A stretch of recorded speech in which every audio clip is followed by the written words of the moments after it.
Hey guys, Spencer at Z1. Thanks for joining us again. Today on our product highlight, we've got Nismo's Front Brake Caliper Upgrade Kit. This is targeted for the 350Z, G35 usage. It's kind of a short kit meant to be a la carte, pieced together as you'd like. And it's built very high quality, very nice, and the performance, as tested here, meets our approval. It's very good.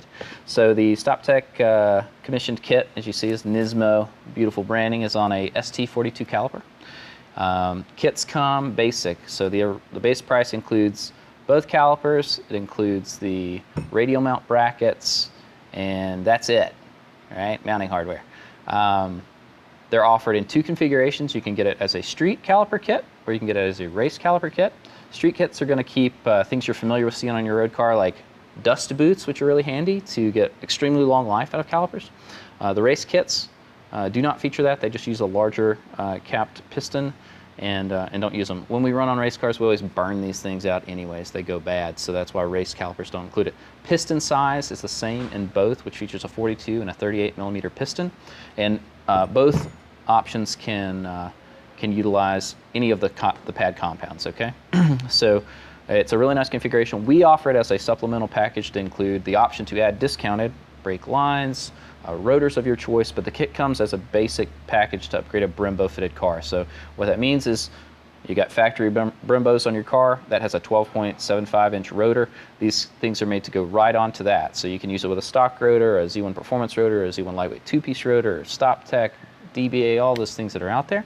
And it'll fit just fine. Clearance under the wheels, pretty similar, I'd say, to a Brembo. We don't see a lot of wheel fitment problems with those, so I wouldn't expect to see that either. The mounting configuration is changed slightly. As we mentioned, the rotated bracket on these radial mounts moves the caliper down. So if you have, normally you'd see this from like the driver's side, the caliper would be upright in a Brembo position from the factory. People that track cars heavily or real high cornering loads often will have what we know as pad knockback caused by flex in the hub. The rotor will flex on the hub and push the pads back through a corner. Then you dart down a straightaway and go to find the binders and have this big piece of travel where you're bringing the pads back up and you're not actually clamping, right? It's scary and not cool. So they rotate that mount to get the caliper down indexed more on the steering axis, like centered, and it doesn't see as much flex from that rotor, less pad knockback, much happier driver, keeps the car consistent and predictable. We tested a race set here on Jared's car.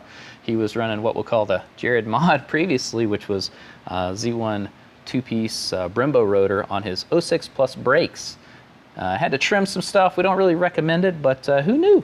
It's a doable thing. That was kind of neat.